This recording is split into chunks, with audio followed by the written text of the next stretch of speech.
Hello and welcome to Brian Reads For You.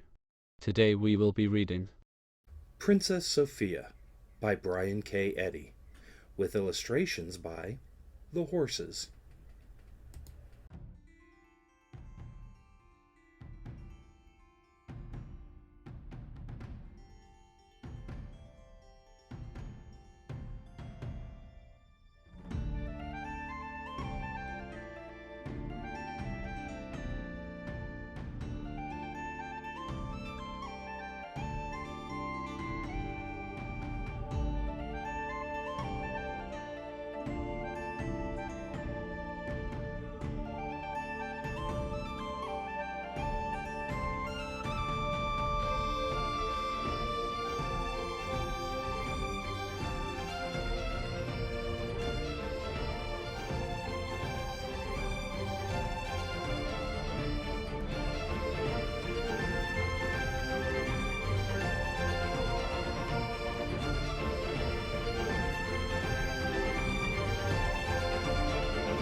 Chapter 7.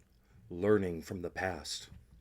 Sophia watched the prince carefully as he examined the carvings.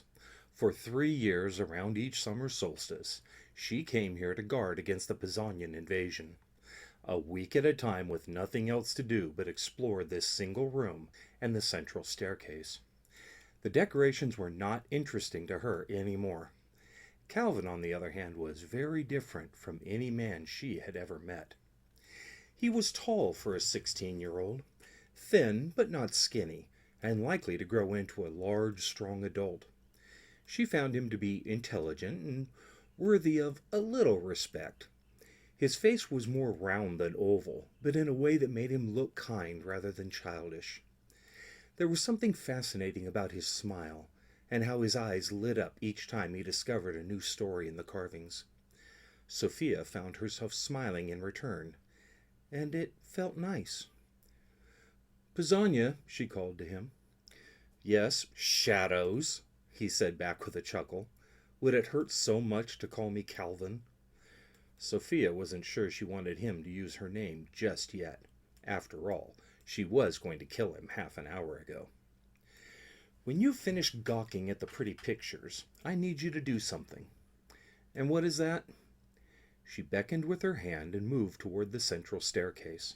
There were at least 6 turns, and by halfway down the light was almost gone. Sophia pulled a wooden torch from her bag and made to light it with a flint. "Hold up," said Calvin quickly. "I've got something way better." He reached into the small pouch at his hip and removed 2 tiny glass jars. Each was half full of clear liquid. He unstoppered them both and poured one into the other. A tiny wisp of smoke appeared, and he just as quickly plugged the jar again. He shook it once, twice, and it began to glow with a brilliant white light. "My wizard Baird created this. Instant light that will last for 3 hours. Of course, after that it blows up." "What do you mean, blows up?" she asked angrily. "Well, it is a bomb. The thing just happens to glow. If I threw it right now, it would explode, but left in the jar, you get about 3 hours, like I said." "And how do you know when your 3 hours are up?" she asked, still not happy about their light source. "Easy. It turns red and fades. Then you've got about 30 seconds, and you better throw it quick." She scowled at him, but had to agree the light was much better than her torch. They hastily moved to the bottom of the stairs, where they found a single door, carved with the same emblem of entwined horse and dragon. Sophia first pushed hard on it, then pulled on the handle. It didn't budge. Then she looked at Calvin and gestured for him to try. He handed her the glowing orb and took a mighty tug on the door. Nothing. He pushed with all his might. Not a quiver. Sweat began to pour down his face, and he realized this entire area was very, very warm. Calvin wiped his brow and leaned against the door to rest for a second. At the same time, Sophia had pushed again on the crest. As if by magic, the door sprung open. Calvin fell in onto the floor, to the princess's great amusement. "Ha, ha, ha," he said snidely. He leapt up to his feet and looked closely at the open door. Magic. Very old magic here. It took both of us to open it. Maybe because we both built the castle? Sophia nodded knowingly. Truth was, she had no idea. Magic had always scared her. Only the queen's sister was allowed to study with a wizard. Becoming a witch did strange things to them. By the lighted bottle, they were able to explore this new room. Sophia told him that no one from Shadows had been through that door for hundreds of years, maybe even 1,000. Before them opened a large square space, larger than the room above. In each of the corners was an open chamber, and on each side was a strong wooden door. Exactly in the center was a metal disc, 6 feet wide, once again of the dragon and horse, with very old script around it. Above it in the roof was an opening, like a chimney. It did not take them long to find that the chambers were guard rooms and armories, a kitchen, and a pantry. Thankfully, there were no bodies left behind, but there were plenty of weapons, all their pots and pans, even a very, very, very old and dry loaf of bread. The door across from them on the eastern wall would not open no matter what they did, alone or together. The north and south doors likewise would not open. All the excitement of getting into this room evaporated when they realized it was a dead end. "So now what, your highness?" Calvin asked her in a playful but not unkind voice. "Are you sure we looked everywhere?" she said. He shrugged and turned to examine the crest in the floor. Sophia walked back to the southern end of the room. This door had no marks on it of any kind. If it was closed by magic, how was she ever to figure it out? This one in particular was important to her, as she hoped it would lead to the southern tower. Her whole life she dreamed of looking out over the land from that tower. Now she was so close and couldn't reach it. Sophia looked over to the crest, back to the door, then to the floor again. There, in the ancient writing of her people, was their battle cry, "Vi reder for ere oxir." She muttered them to herself, but the moment her words fell, the northern door sprang open. They shared a look of happy surprise and then both moved eagerly for the new portal. Inside, they found a very tightly spiraling staircase that actually moved to the left as it climbed. After a while, they were greeted with little shafts of light coming from tiny spy holes in the wall, which allowed them to look out to the north. To Sophia's frustration, they could see Andromeda and Neighbor romping happily about the grounds. She reminded herself to have a talk with Andy about being too friendly with a male too quickly. On and on they rose, and now the peepholes were on 3 sides. "We must have reached the base of the tower," Sophia said wisely. "I thought so too," replied Calvin. "These holes would let a guard look out north, east, and west without being seen themselves. Pretty clever design." Sophia nodded. Her people did not have much use for castles and strong places. They liked to fight in the open on horseback, where they could overwhelm the enemy quickly. Soon the stairs opened onto a wide circular landing. It was obviously the lowest level of the tower, as they could see from the large windows. Under each opening was a small platform or flat, and a complex system of ladders and bridges connecting them to each other, and to the large staircase that ran upwards along the inner wall. Defensively, it was brilliant. Archers could move quickly from one window to the next no matter where their enemy were outside. On the walls were 100 exquisite bows and countless arrows, all within easy reach. Calvin noted in particular the large stone pillar that rose from the center of the floor and through the ceiling.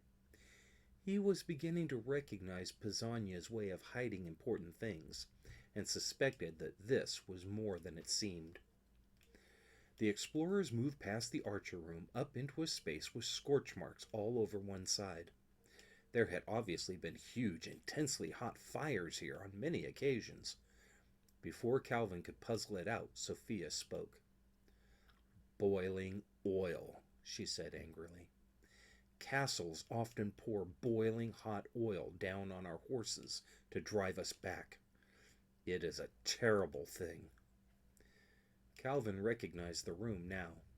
He had seen one like it in every castle. He led her up to the next room, where they found almost nothing. There were no weapons, no chairs, no tables. The only features were the stone pillar in the center, and on it 2 sets of carvings. In each of the directions, north, south, east, and west, was a very large and ornate letter, and underneath the N read the message: "We shall guard with all our might, through the endless days and nights. Our vigilance shall never die, for Pisanio, our friend and true ally." Finally it dawned on Calvin. Soldiers from the Shadow Kingdom were here. That's why the door opened for your battle cry. You watched over Pisanio to protect us. I'll bet the South Tower is the same, for us to guard your lands. They took one more quick look, but found nothing interesting. There were no trapdoors or hidden passages. Together they moved quickly down the stairs and back to the square guard room. They approached the south door, and Sophia asked, "Calvin, what does it say there around your dragon?" while pointing to the crest in the floor. "That's our royal motto, Draconis, sapiens in amicitia hostibus ferox." Sophia had never heard such an ugly language before. "What does that mean?" "The dragon, wise in friendship, ferocious to enemies," he answered. "What does yours mean? It sounded like music." "We ride for honor and victory," she said proudly. "Honor and victory are good," he said, nodding. "Wisdom to your friends and fierceness to your enemies isn't bad either," she conceded. For the first time they shared a smile. It would not be the last. As before, speaking the motto magically opened the door.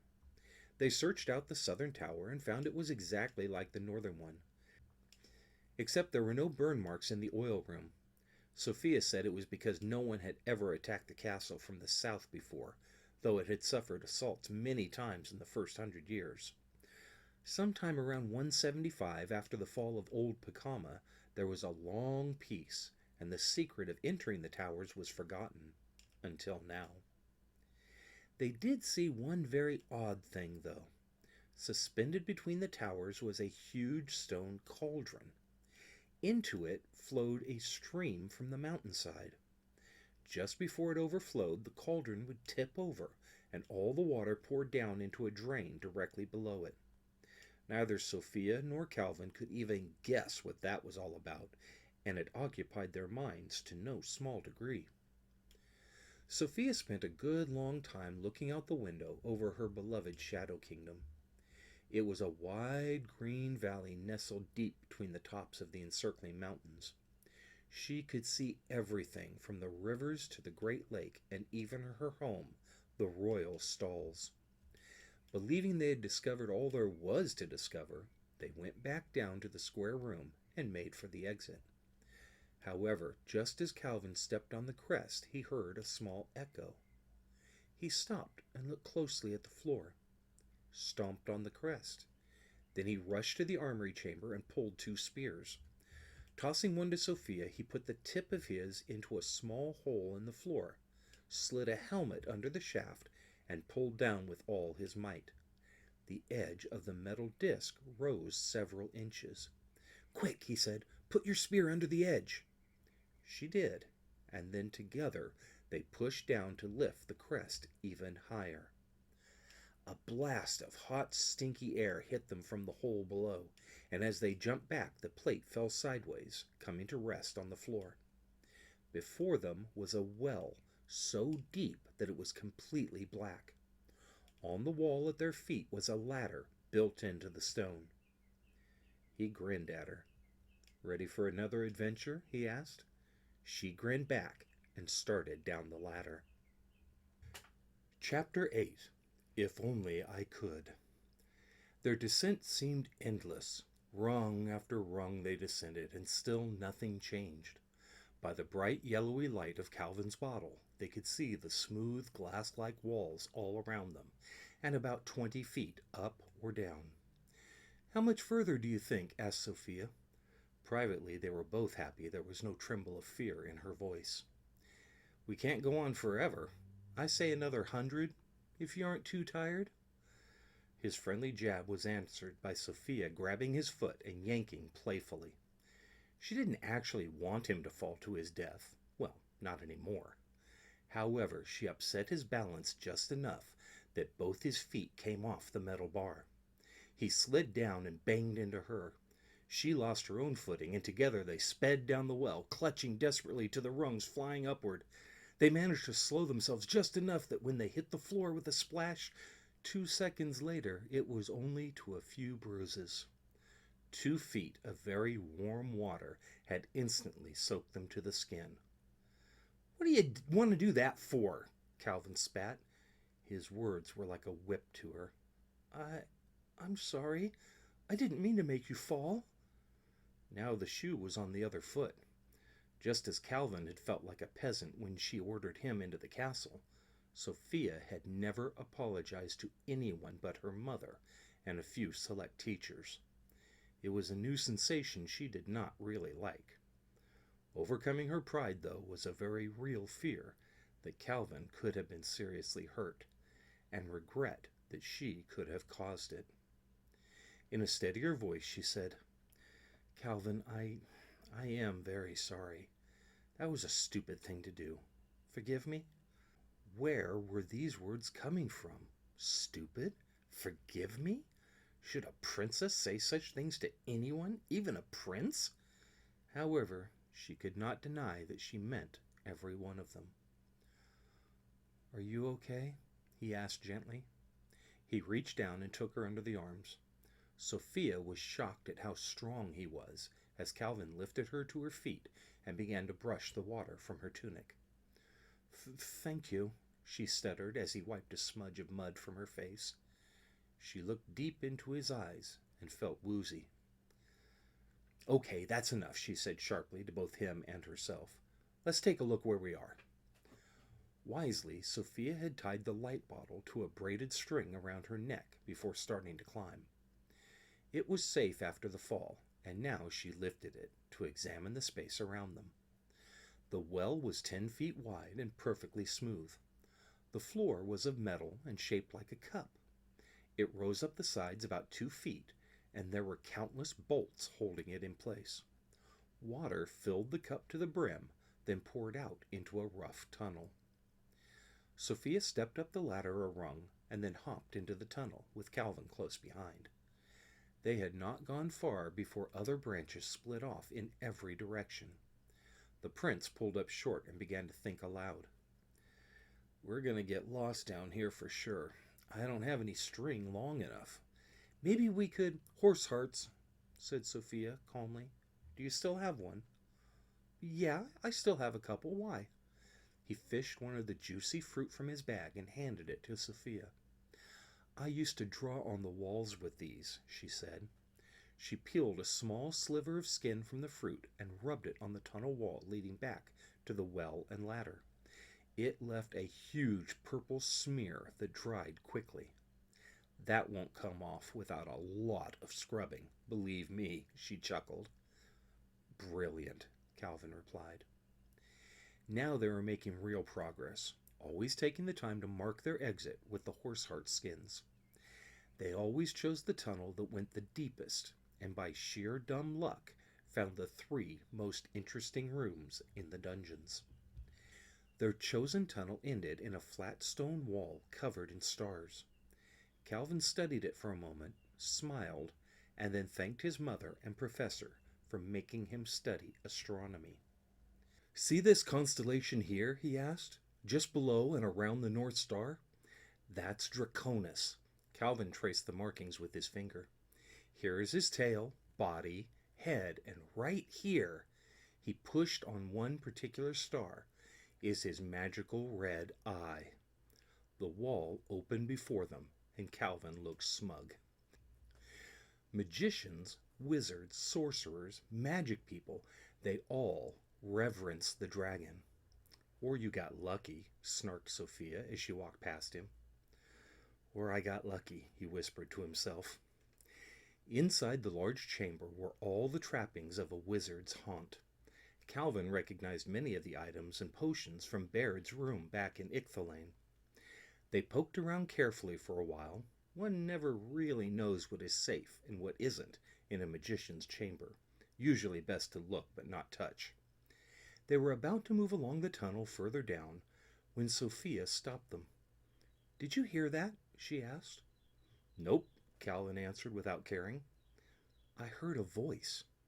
He laughed. "You're crazy." "You're stupid," she shot angrily. Calvin looked a bit sad. He wasn't a genius, but no one likes to be called stupid. Sophia saw her friend hurt and leaned over sideways to get into his sight. "I know you're not stupid," she said. "I'm sorry." He nodded and then asked, "So where did you hear that voice?" Sophia pointed to a dark corner of the room and raised the orange-colored light bottle. Before them was a solid wooden door covered in magical signs, with a small ear trumpet fastened to pass through. She moved forward and listened at the brass fixture. Inside she could hear a voice chanting words in a language she did not understand. It would speak once and then echo inside countless times before speaking again. Something about it scared her more than the normal dislike for magic. "I don't like this room, Calvin. Let's move on. There's something evil there." Brave though he was, Calvin didn't exactly want to go searching for magical evil, so he agreed quickly. They practically ran across the chamber and down the further tunnel. After a dozen twists and turns, they stepped into view of a golden mountain. Opening from the tunnel was a cave so tall the roof was lost in darkness. They could see only the vaguest shapes of the walls. In the center was gold in all its forms, piled as if dumped from a monstrous bag. 100 feet high or more, it filled the space and flooded over the entire floor. Sophia thought her entire castle could fit inside. Calvin knew his father's largest warship could. This was more wealth than either of them had ever imagined. Sophia looked to the side and, using her flint and steel, lit a torch hanging on the wall. Magically, all the hundreds of torches throughout the room lit and gave off a flickering red light. Now they could see the vastness of treasure clearly, and it was 10 times larger than they had thought. This was more wealth than 1,000 kings could spend in 1,000 lifetimes.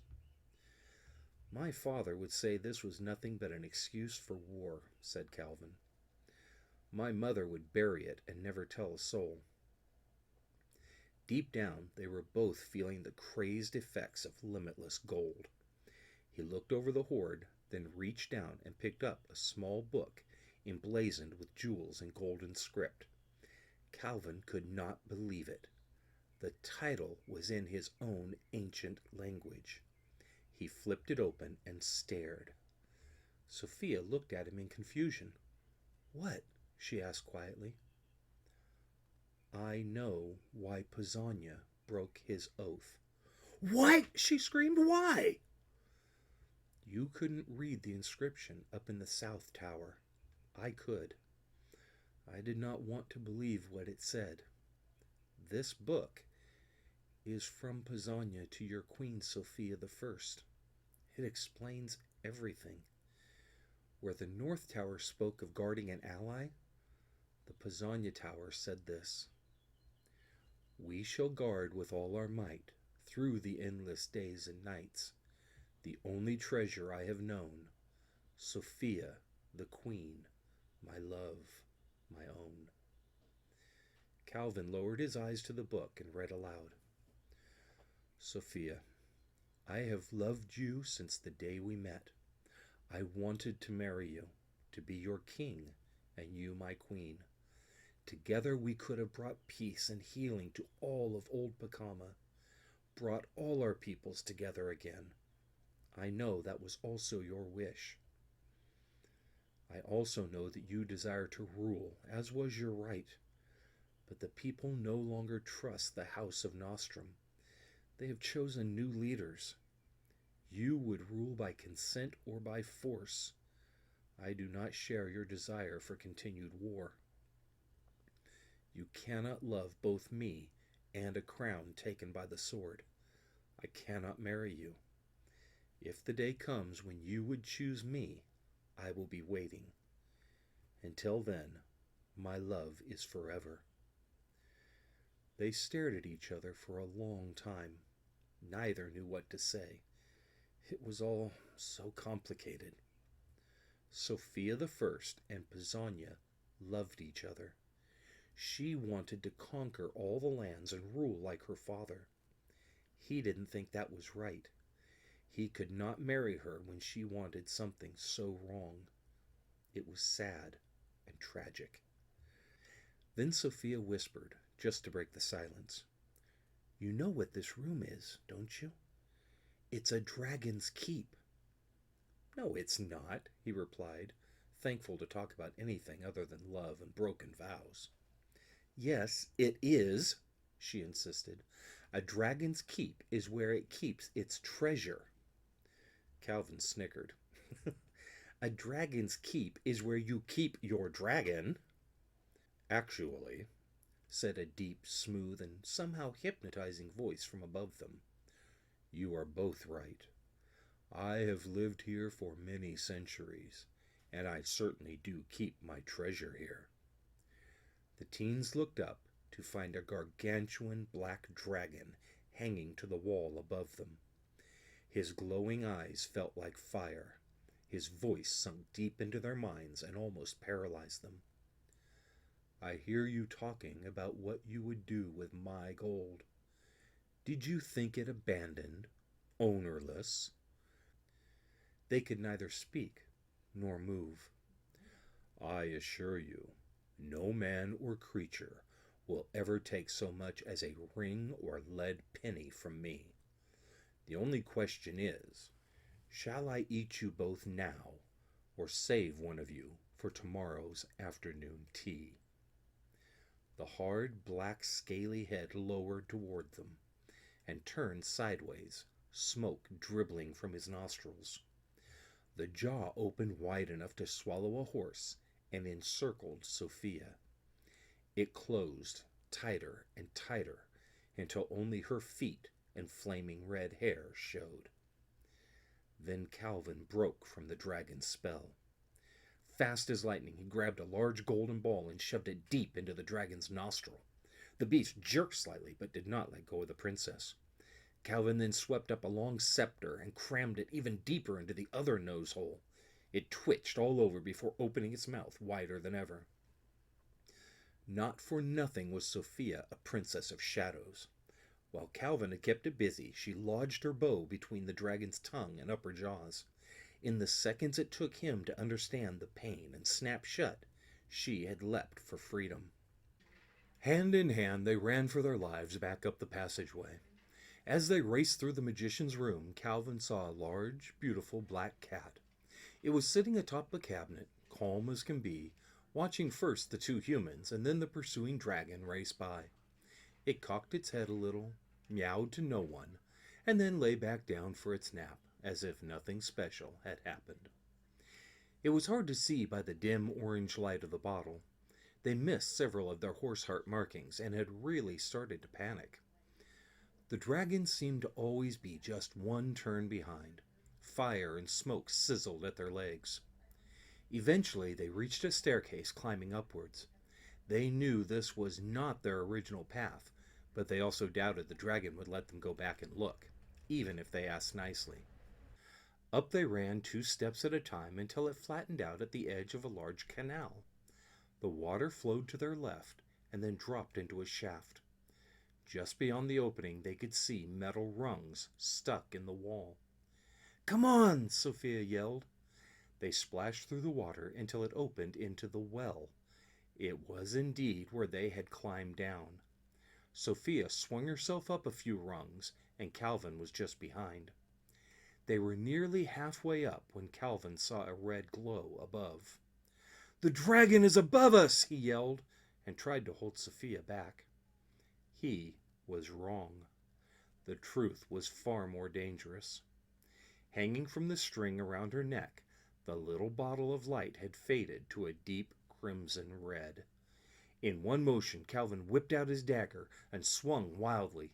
He felt it catch the string and a large lock of Sophia's hair. The bomb fell oh so slowly past his face, down, down, down. The bundle of silky red hair wrapped itself around his throat. In slow motion, Calvin turned to see the tiny spark of light splash into the water, and then boom! Everything shook as if the mountain itself were coming down. A large wash of water crashed into them and then disappeared below. Then a wave of intense heat rose to them. "Climb!" they both screamed together and rushed upwards, blind in the sudden darkness. They reached the top without knowing it and flopped forwards into the square room. Taking each other's hand in the dark, they crawled furiously away from the hole. Then came a terrific rush of steam and smoke and fire out of the well and into the opening in the ceiling. Seconds later they heard a dragon's roar outside and atop the castle. Not knowing what to do next, they waited in the now silent dark. Sophia crawled slowly over to the well. Deep in its very bottom she could see the tiniest red dot. A steady stream of hot air rose to her face. She realized the water had fallen to meet lava and turned to steam. Facing a live volcano and a hungry dragon was too much. "I wanted you to come visit my home in shadows," she whispered in a sad, choked voice. He heard the momentary fear and desperation. She was afraid they would not make it out alive. He felt the same way. "If only I could," he whispered back. They both meant it deeply. Chapter 9. The Kingdom of Shadows. They rested for a while. At least 3 times the steam burst up and the dragon roared. Something didn't seem right to Calvin. Why would the dragon bellow every time the steam went up? He would not be afraid of a little hot water. Was he sitting on the vent? Then Calvin remembered the large stone pipes inside the towers. "Hey, I have an idea," he called to Sophia. She took a deep breath and steeled her nerves. By now she was beginning to trust this Pisanyan prince, maybe even like him. They stumbled around in the dark towards the storage areas. Sure enough, there were torches, and Sophia's flint brought them to life. They rushed for the western door and its spiral staircase, taking them back up to the round room. Even in their haste, the pair gaped, astonished by the change in the decorations. Every piece of gold affixed in wall or ceiling glowed. Just then another burst of steam sounded below. As if in response, the golden markings flared red with heat, then slowly began to fade. The dragon's roar was clearer now. "No time!" Sophia yelled, and tugged Calvin out the northern door. There they found Andy and Neighbor happily munching on some grass. Once outside, Calvin just stopped. He closed his eyes and seemed to be counting in his head. Sophia tried to get his attention, but he shook no and waved her off. Minutes passed. She began to grow a bit frustrated. Then Calvin muttered, 10, 9, 8, 7, 6, 5, 4, 3, 2. He opened his eyes. Now. Nothing happened. Calvin stared at the castle, confused. Then a roar filled the air and massive clouds of steam billowed upwards from the dark towers. Calvin laughed and turned to Sophia. "There's no dragon, don't you see? The cauldron up there catches the water. It tips over and spills down through the pipes into the well. That metal cup diverted the water into the dungeons. Who knows where it went from there? But we blew up the cup. Now the water falls into the lava like it was meant to do. It steams up from the well, through the hole in the roof, through the pipes in the towers. The vents up there are built like a whistle. Every time it makes steam, we get a dragon's roar. Every 15 minutes. It's a clock."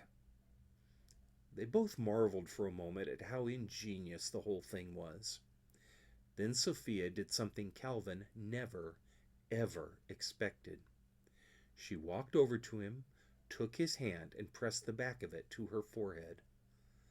"Thank you," she said, bowing slightly, "for saving my life." "Oh, it was nothing," he said, while turning pink around the ears. "It was too something. You saved me 3 times. The dragon would have swallowed me whole. The bomb, the steam. You are a good man and a worthy prince." Now Calvin's face was glowing brighter red than the golden carvings inside. "You saved me too. We're even." She ignored his pathetic attempt at ending the conversation. "I really do want you to come to the royal stalls. My mother needs to see that not all men are stupid, and not all foreigners are evil." Calvin thought long and hard about the offer. He wasn't expected home for several more days. "Okay, but I have to be at Castle Glug in 7 days." She smiled with joy, and he smiled back. "Then let's go." Her voice had regained its strength and command. Somehow, he didn't mind being ordered around by her quite so much. Sophia whistled loudly, and both horses trotted up to their riders. "Andy, are you ready to go in the tunnels?" Andromeda nickered in her face loudly, so that Sophia had to wipe the horse spit off. "Don't embarrass me," she whispered to the mare. "You know we have to." Andromeda pawed at the ground hard, shook all over, snorted loudly, and then stood still for her princess to mount. Neighbor did not seem too thrilled with the idea either. As soon as Calvin hit the saddle, the jokester sat down, so that Calvin slid off backwards onto his rump. Very funny. Very funny. Everyone, including Calvin, had a good laugh as he remounted, and they headed south around the castle. Off to their right, the sun was dropping quickly behind the mountains. "Do you think we will reach the valley before it gets too late? I know Neighbor can see at night, but he doesn't know the trails. Maybe we should stay here until morning?" Sophia laughed a high, clear chuckle, refreshing as spring rain. "We're not taking the trails. I know of a tunnel that will not only get us down, but we can take it at a pretty good trot. You'll see." The trailhead they were on followed the ridge westward, and could easily fit 10 riders across. It was more of a road one might find down by his own castle. Soon it began to narrow, and was only half as large when they encountered a huge stone. Carved on the northeast side was a warning. "Here you leave the kingdom of Pisanna. Before lies the kingdom of shadows. Friends beware. Enemies be gone."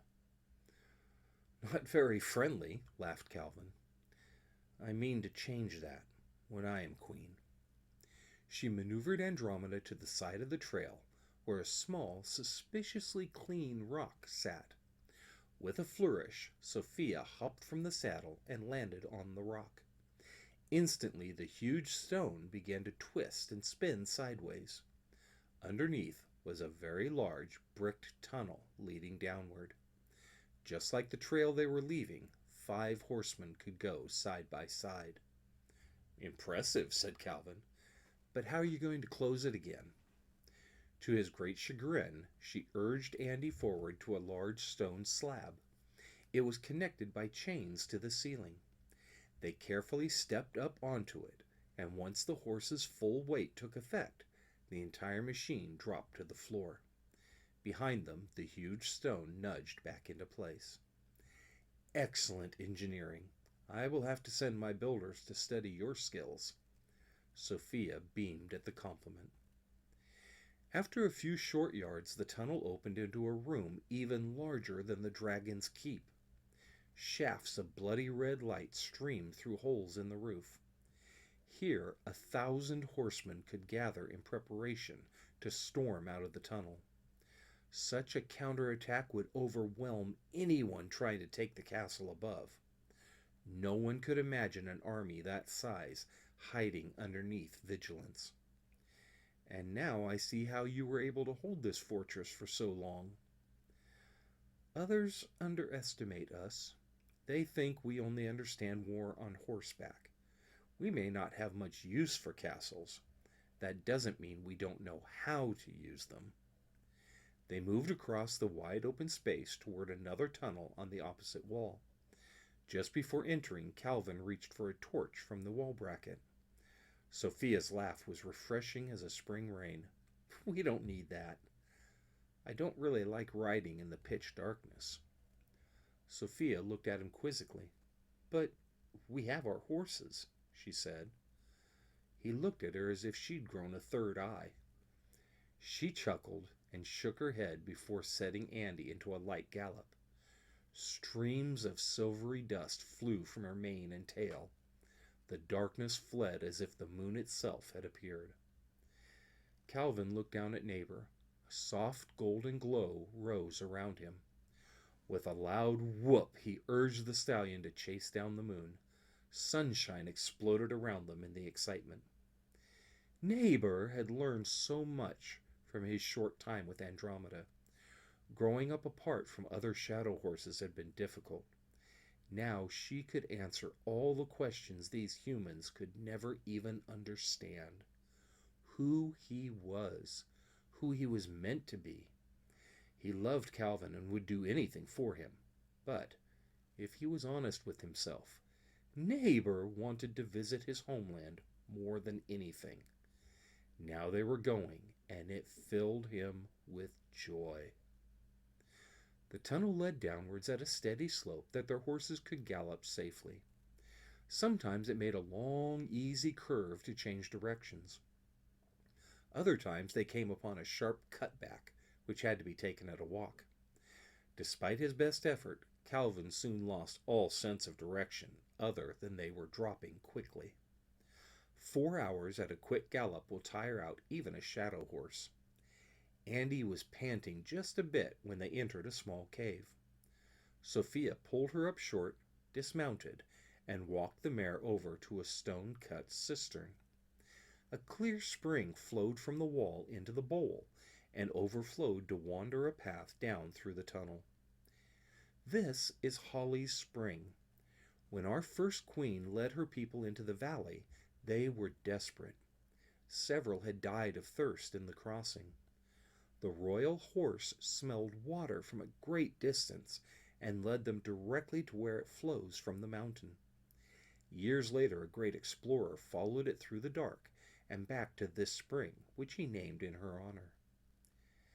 They all drank deeply. Something in the water refreshed them far more than any other drink ever had. Have shadow horses always been this smart? Calvin asked. Neighbor nuzzled his neck, while Andy licked the back of his head in appreciation of the compliment. Holly was the first shadow horse.